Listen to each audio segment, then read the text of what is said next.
नमस्कार। आशा है आप सब अच्छे होंगे। एसएन ऑडियो क्लासेस में आपका स्वागत है। तो आज इस कहानी के आखिरी भाग में आपका स्वागत है। तो चलिए शुरू करते हैं। आइए एक एक चाय और हो जाए, आपको पूरी चढ़ाई पार करनी है, मास्टर जी ने कहा। सुबह की चाय हम उनके घर में ही ले चुके थे, लेकिन ठंड कुछ इतनी ज़्यादा थी कि मैं ढाबे में कुछ देर भट्ठी के आगे बैठने की लालच नहीं रोक सका। सुबह से ही मास्टर जी चुप थे। एक दो बार मुझसे रुकने का आग्रह किया था, किंतु कि जब मैंने उन्हें बताया कि अगले ही दिन मुझे अखबार में अपना कॉलम लिखना है, तो उन्होंने जोर नहीं डाला, न सहजी बाबा के बारे में एक शब्द कहा। पिछली रात के बाद हमारे बीच एक मुख्य समझौता सा हो गया था कि हम उनके बारे में चुप ही रहेंगे। न उन्होंने उनकी चर्चा छोड़ी, न मैंने कुछ कहा। हमारे बीच वे कुछ वैसे ही अदृश्य हो गए थे जैसे ऊंचाई पर उनकी कुटिया वह बादलों में छिप गई थी। न मंदिर दिखाई देता था, न फॉरेस्ट रेस्ट हाउस। वह कुछ वैसा ही पहाड़ी दिन था जब बारिश नहीं होती, लेकिन धूप भी दिखाई नहीं देती। सिर्फ बादलों की कनात ऊपर से नीचे तनी रहती थी। ये सब भुवाली से आते थे। मास्टर जी ने बादलों को देखते हुए कहा, बाकी सब रानी खेत नैनीताल की तरफ उड़ जाते हैं। बची कुची खुरचन यहाँ आती है। इनके लिए जगह काले पानी की सजा है, और क्या। मैं चाय पीता हुआ रुक गया। इसके आगे नहीं जाते। वे हंसने लगे। इसके आगे कौवे जाते हैं, देखते नहीं इनके लश्कर। वे चारों तरफ थे, मंदिर की पहाड़ी पर, बाजार के ऊपर छतों और पेड़ों पर चक्कर काटते हुए। आप सोचेंगे इतना छोटा सा शहर और इतने कौवे। कहते हैं इस शहर पर एक शाप पड़ा था कि यहाँ के सब निवासी मृत्यु के बाद कौवे की योनि प्राप्त करते हैं। फिर भी लोग यहाँ रहते हैं। मैंने कहा, हाँ रहते हैं, क्योंकि एक विश्वास यह भी है कि ये सब कौवे मरने पर मोक्ष प्राप्त करते हैं। मास्टर जी ने कुछ गंभीरता से कहा, यह शहर एक तरह का ट्रांजिट स्टेशन है, कौवे की योनि और निर्वाण के बीच। इस बार वे मुस्कुराए नहीं। अपनी सूनी निगाहों से धुंध में डूबे शहर और उसके ऊपर फड़फड़ाते काले डैनों को देखते रहे। काले पानी का शहर। मुझे यह सोचकर कुछ अजीब सा लगा कि भुवाली के बादल यहाँ आते हैं, आगे नहीं जाते, जैसे ये दुनिया का अंतिम छोर हो, मृत आत्माओं और कौवों का प्रदेश। मैं आगे कुछ भी नहीं सोच सका। मास्टर जी ने भी जैसे अपनी मजाक भरी कथा को आगे नहीं बढ़ाया। शायद वे भी अपनी जिंदगी के बारे में सोचने लगे, जो आधी से ज्यादा इसी शहर में बीत चुकी थी। उन्होंने मुझे चाय के पैसे भी नहीं चुकाने दिए। मैं शाम को इसी ढाबे के सामने रहूंगा, आप जरा जल्दी आ जाइएगा। और वे एक क्षण झिझके। उनसे मेरा प्रणाम कहिएगा। आप भी मेरे साथ चलिए, वे खुश होंगे। मैंने आग्रह किया। मैं इस बार उनके पास अकेले नहीं जाना चाहता था। मेरी बात सुनकर वे एकदम घबरा से गए। नहीं नहीं, मैं तो यहीं रहता हूँ, किसी भी दिन चला जाऊंगा। आप कोई रोज थोड़े ही आते हैं। वे जल्दी से मुड़ गए, बाजार की भीड़ में खो गए। चढ़ाई पर कीचड़ थी, बूंदी बांदी ऊपर से। दोपहर के बीच ही अंधेरा सा घिरने लगा था। मैंने उनकी छतरी खोल ली और तेज कदमों से ऊपर चढ़ने लगा। मंदिर की सीढ़ियों तक पहुंचते पहुंचते मेरी सांसें फूल आईं। एक बार इच्छा हुई कुछ देर वहीं बैठकर स्वस्थ हो लूं। उनके पास इस तरह लस्तम पस्तम जाना ठीक नहीं है। फिर ख्याल आया, अगर शाम की बस पकड़नी है तो जितना समय उनके पास बिता सकूं वही अच्छा है। 2-4 मिनट सीढ़ियों पर सुस्ता कर मैं दोबारा ऊपर चढ़ने लगा। पगडंडी के नीचे सुंदर पहाड़ी कॉटेज थी, अंग्रेजों के जमाने की। एक क्षण विश्वास नहीं हुआ कि वहां संभ्रांत लोग रहते हैं, जिनका अघोरी बाबा के नंगेपन, भाई की कुटिया और मास्टर जी के अकेलेपन से कोई लेना देना नहीं। कभी किसी खुले दरवाजे के भीतर की झलक मिल जाती, सुलगती हुई फायर लैंप्स, कहीं गलियारे में लड़कियों की हंसती आवाजें, रेडियो का संगीत। यह वह दुनिया थी जिसकी सुरक्षित चारदीवारी के बीच मैंने अपने 40 वर्ष गुजारे थे, किंतु बाहर धुंध से ठिठुरते हुए वह दुनिया कितनी बेगानी जान पड़ती थी। सहसा एक रिरियाते से डर ने मुझे पकड़ लिया। अगर कोई मुझे अचानक इस सुंदर और सुरक्षित दुनिया से बाहर फेंक दे तो मेरा क्या हाल होगा। मैं उस टिड्डे की तरह अंधेरे में चक्कर लगाऊंगा जिसे एक उंगली से पकड़कर ड्राइंग रूम की खिड़की के बाहर फेंक दिया जाता है और जो कभी दोबारा भीतर आने का रास्ता नहीं ढूंढ पाता। किंतु अगले क्षण ही मुझे अपने डर पर हंसी आने लगी। मैंने अपने कोट के भीतर हाथ डाला। वहां मेरे बैंक की पासबुक थी। गले में लिपटे मफलर को छुआ जो पिछली वर्षगांठ पर मेरी पत्नी ने मुझे भेंट की थी। मेरे चमड़े के वॉलेट में मेरे दोनों बच्चों की तस्वीरें थी। दिल्ली में मकान था, किताबें थी जिन पर मेरा नाम लिखा था, सब ठोस पक्की चीजें जिनसे मेरा इस धरती पर होना साबित होता था। मैं वही था जो 40 साल पहले इस दुनिया में आया था, एक पीस में जड़ा हुआ जीव, एक निरंतर प्राणी जिसके बीच कोई काट फाक नहीं थी। यह असंभव लगा कि यह जीव मुझे एक दिन अनाथ पतंगों की तरह अंधेरे में छोड़कर गायब हो जाएगा। मैं जल्दी जल्दी उनकी कुटिया की तरफ बढ़ने लगा। एक अजीब खुशी ने मुझे पकड़ लिया। कुछ घंटों बाद शाम की बस से मैं अपनी जानी पहचानी दुनिया में लौट जाऊंगा। डर का कोई कारण नहीं था। मैंने धीरज की सांसें ली। जब देखा उनकी कोठरी में उजाला है, ज्यादा नहीं, उतना ही जितना एक धुंधली दोपहर में लालटेन से बाहर आता है, मेरे लिए उतना ही काफी था। लगभग दौड़ते हुए मैं कुटिया की 3 सीढ़ियां चढ़ने लगा। साकाल खटखटाने के लिए हाथ बढ़ाया तो बीच में ही ठिठक गया। क्या उनके साथ कोई भीतर है? उनकी आवाज सुनाई दी, ऐसी आवाज जो न अकेली होती है न किसी के साथ होती है, जैसी कोई नींद या बुखार में बुड़बुड़ाता है। आधे शब्द सुनाई देते हैं, आधे ऊपर से निकल जाते हैं। क्या वे प्रार्थना कर रहे थे या अपने से ही बोल रहे थे? लेकिन तभी वे दिखाई दिए, दरवाजे के पल्ले के बीच में मेरी नजर के घेरे में आ गए। वे रोशनदान के आगे खड़े थे। मैं आज भी वह दृश्य नहीं भूल पाता। उसे दृश्य भी कहना गलत है। दरवाजे के बीच सुराख से जो दिखाई दिया वह न साजी बाबा थे न मेरे भाई थे। वहां एक ऐसे आदमी खड़े थे जो दीन दुनिया से बेखबर अपने से बात कर रहे थे और बीच बीच में खुद ही हंसने लगते थे। दरवाजे से चिपटा लुटा पिटा मैं उन्हें देखता रहा, एक सम्मोहित पशु सा जो भय और मोह के बीच जड़ पुतले सा खड़ा रहता है। लेकिन मेरा दूसरा हिस्सा मुझसे छिटक कर उनसे जा चिपटा, हैरत में चीख रहा था, यह आप क्या कर रहे हैं? किससे बातें कर रहे हैं? किस पर हंस रहे हैं? कहते हैं जब आत्मा गूंगी पड़ जाती है तब देह की आवाज सुनाई देती है, सन्नाटे में खून सनसनाता है और तब हम होश में आ जाते हैं, अपने दिल की धड़कन को पहली बार सुनते हैं। ऐसा ही मेरे साथ हुआ। मुझे पता भी न चला कब मैंने शाकाल खटखटाई, कब उन्होंने दरवाजा खोला।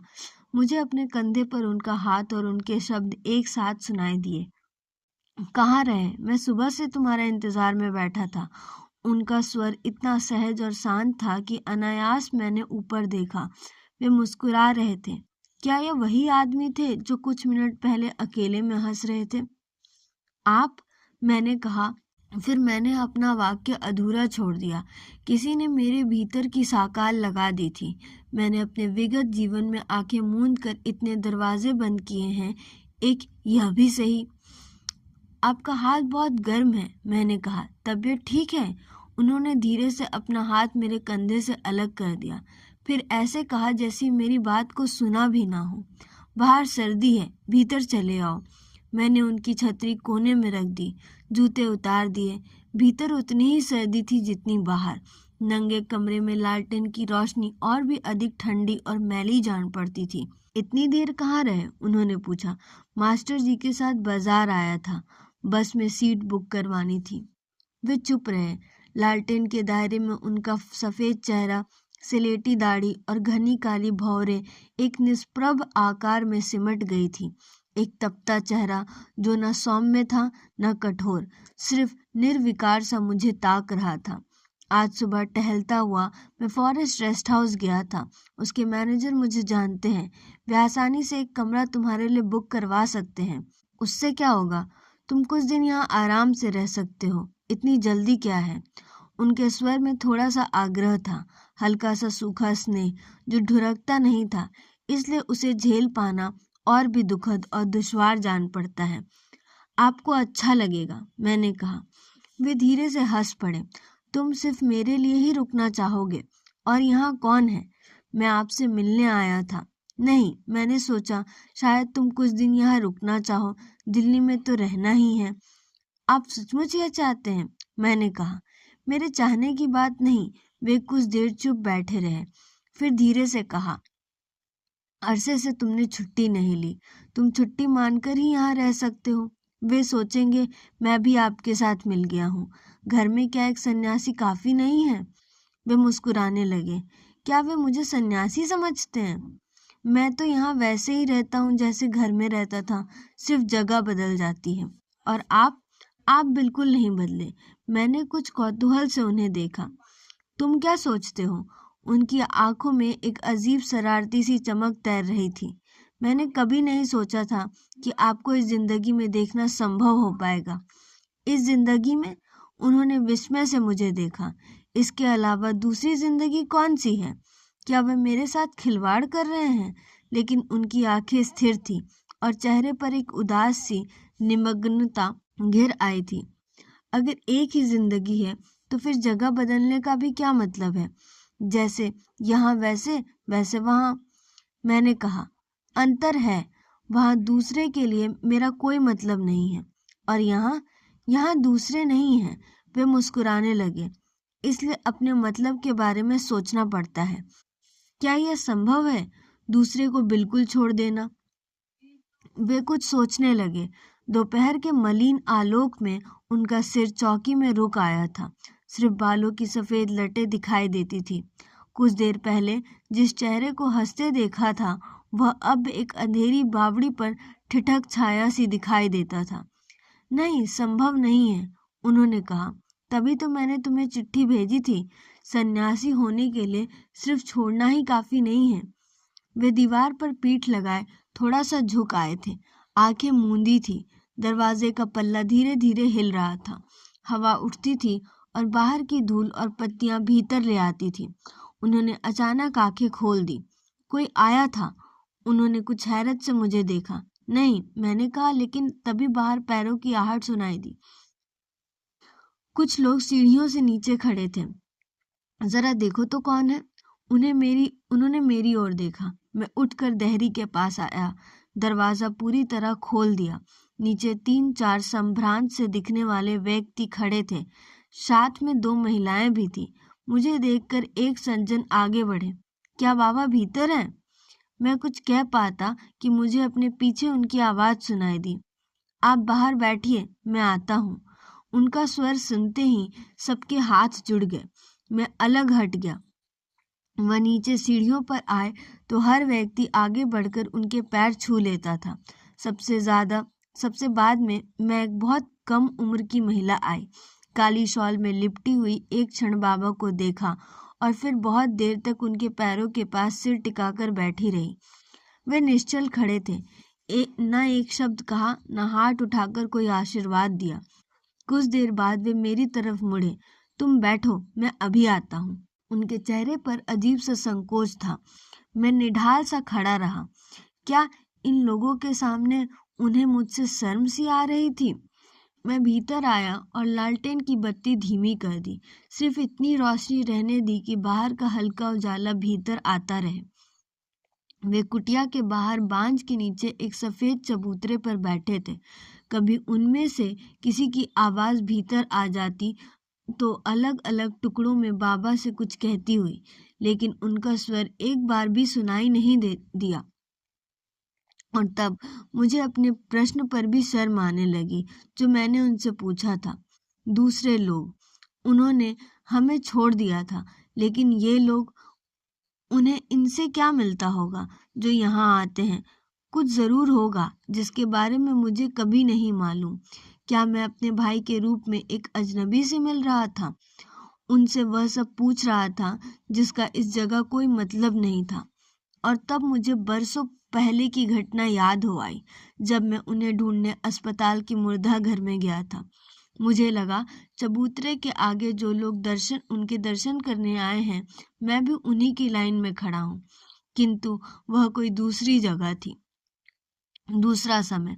वहां सफेद चबूतरे की जगह बर्फ की सीलें रखी थी, जिन पर लोगों की लाशें मछलियों सी रखी थी। मैं हर सील से आगे आगे रुक जाता। क्या ये वे हैं? लेकिन हर बार जब मैं रुकता, मुर्दाघर का अटेंडेंट मुझे पीछे से धक्का दे देता। जल्दी कीजिए, आपके ही नहीं दूसरों के मुर्दे भी पड़े हैं, पहचानिए और आगे बढ़िए। दूसरों के मुर्दे? मैं धक्के खाता हुआ आगे बढ़ गया, 10 साल आगे, और अचानक समझ नहीं पाया कि मैं बर्फ की सील पर लेटा हुआ उन्हें देख रहा हूँ या वे ऊपर से झुककर मुझे निहार रहे हैं। छोटे, एक धीमी सी आवाज सुनाई दी। मेरे ऊपर लालटेन थी और वे मुझे बुला रहे थे। 10 साल बाद उनके मुंह से अपना घर का नाम सुनकर मैं हड़बड़ा कर उठ बैठा। लगा मैं अपने घर में हूँ। आंखें फड़फड़ाते हुए उन्हें देखने लगा जो ऊपर से मुझे देख रहे थे। तुम सो गए थे? उन्होंने धीरे से कहा। मैंने देखा मेरे ऊपर उनका कंबल बिछा है, मेरी देह में गरमाया हुआ। वे लोग चले गए। मैं हड़बड़ा कर उठ बैठा। बहुत पहले के। आप यह कंबल कब दे गए? जब मैं भीतर आया तुम ऐसे ठिठुर रहे थे जैसे बर्फ पर लेटे हो। उन्होंने मुस्कुराते हुए कहा। बर्फ पर? मुझे लगा मैं किसी 10 साल पुराने सपने से बाहर निकल आया हूँ। कोठरी में हल्की पीली सी रोशनी फैली थी। डूबने से पहले सूरज बाहर निकल आया था। एक पीली सी चमक पहाड़ों पर उतर आई थी। वह मेरे पास झुक आए, बहुत कोमल स्वर में कहा, थोड़ा आराम कर लो, अभी चाय बना लाता हूँ। मैंने उन्हें देखा, वही शांत चेहरा और छोटी सी मुस्कुराहट, जैसे वे अभी अभी बर्फ की सील से उठकर बाहर आए हों।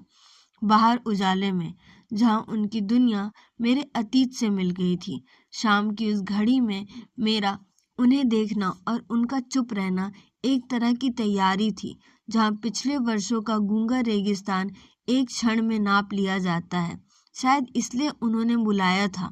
वे शायद अंतिम बार मुझसे घर से छुटकारा पा लेना चाहते थे। मैं धीरे से उठा, उनका कंबल तहकर कोने में रख दिया, फिर देहरी पर आया, अपने जूते पहने और थैला उठाकर उन्हें देखा। वे अब भी लालटेन लेकर खड़े थे, हालांकि अब उजाले में उसकी कोई जरूरत नहीं थी। मैं चलूंगा, बस जाती होगी। वे चुप खड़े रहे, फिर धीरे से कहा, ठहरो, अभी आता हूँ। वे नीचे कमरे में गए। जब ऊपर आए तो उनके हाथ में लालटेन नहीं थी। तुम इसे फिर भूल गए, उन्होंने मेरा ब्रीफकेस मुझे लौटाते हुए कहा। पत्र मैंने रख लिए हैं। और वे एक क्षण रुके, फिर धीमे से कहा, तुम देख लेना, कागजों पर दस्तखत मैंने कर दिए हैं। मैंने उन्हें देखा। वे थोड़ा सा मुड़ गए। बाहर पेड़ों से छनती धूप उनके पैरों पर गिर रही थी। मैं भी झुक गया, कुछ देर झुका रहा, और मुझे लगा जैसे कोई मेरे सिर को सहला रहा है, एक गर्म तपती सी छुअन जो धीरे धीरे मेरे देह को ताप रही है। सिर उठाया तो कोठरी में कोई नहीं था। रोशनदान से बाद में पेड़ की छाया नीचे ढुरक आई थी, और जहाँ वे खड़े थे वहाँ धूप का एक चकता चुपचाप सरक आया। मेरी यात्रा का अंत शायद ऐसे ही होना था। मैंने ब्रीफकेस उठाया और बाहर चला गया। उसके बाद कुछ नहीं। मैं पेड़ों के बीच धूप में धुली पगडंडी में उतरने लगा। वह कितने नीचे उतरती थी। दिल्ली शहर और दोस्त, अखबार का दफ्तर, गर्मी की सनसनाती लू भरी दोपहरें और मेरी सच्ची झूठी कहानियां।